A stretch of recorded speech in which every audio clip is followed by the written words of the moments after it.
My name is Chris Murphy. I have the honor of representing New Britain and the 40 other towns of the 5th Congressional District in the United States Congress. I want to also acknowledge my great friend and State Representative Tim O'Brien, who's here with us today. Tim really has been the thought leader in Hartford on trying to address the perpetual problem that cities like New Britain face, having to fund their schools based almost solely off of their individual property tax revenue. Tim's been an amazing spokesman for trying to fix this issue once and for all, and I'm glad that he's here. And in a moment, I'll introduce our truly honored guest, and that's the president of the American Federation of Teachers, AFT, Randi Weingarten. Randi is responsible for advocating on behalf of teachers and educational professionals and students and parents across this country in Washington. She's doing an amazing job, and we're really honored that she's chosen to come here to Chamberlain, to come here to New Britain, to talk about the dramatic and dire need for investment in our schools, investment in our kids, and investment in our teachers. Our economy is in stall mode. We have 9% of Americans out of work, and here in this state, we are alone amongst the 50 in our stubbornness from our unemployment high. We're the only state of 50 that has not come down from our recession high for unemployment.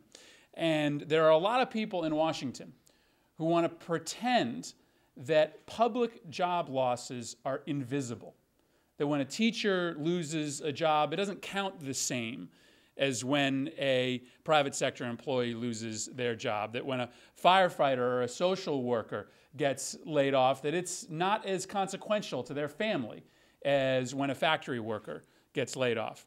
The fact is that we've actually added private sector jobs over the last 12 months. Not enough to keep this economy going, but during that time, we have had dramatic public sector job losses. We're adding people back in the private sector. We're continuing to lose employment on the public sector.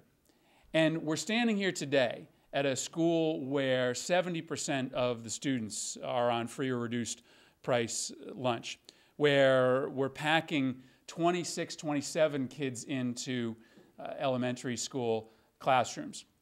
We're standing here in a school where the decision not to invest in teachers is irreversible. It sticks with these kids for the rest of their lives.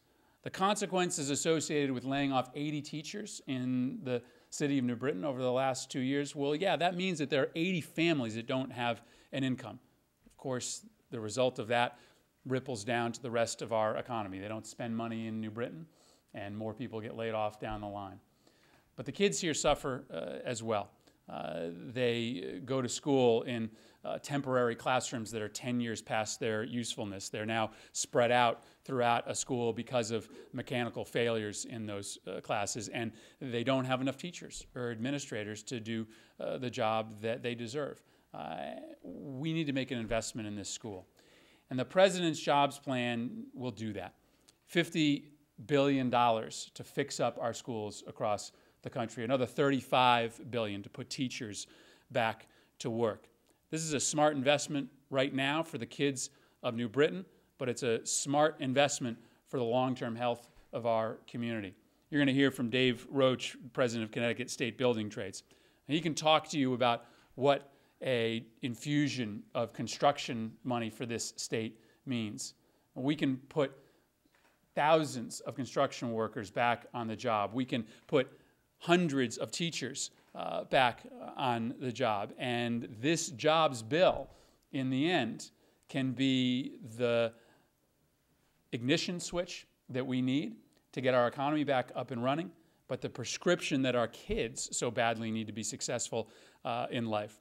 So I'm a huge proponent of the President's jobs bill. I'm so disappointed that Republican legislators from across the country who have the same economic issues and the same educational issues that we have here in New Britain continue to stand in the way of this bill.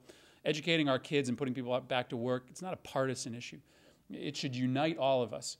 And I'm going to go back down to Washington next week, armed with the stories that I've heard here in Chamberlain, armed with the visual of 4 classrooms shut down because of substandard structure, and try again to make this pitch to Republicans in Congress that they should set their antipathy for President Obama aside, set their partisan politics aside, and do the right thing for this economy and doing the right thing for these kids.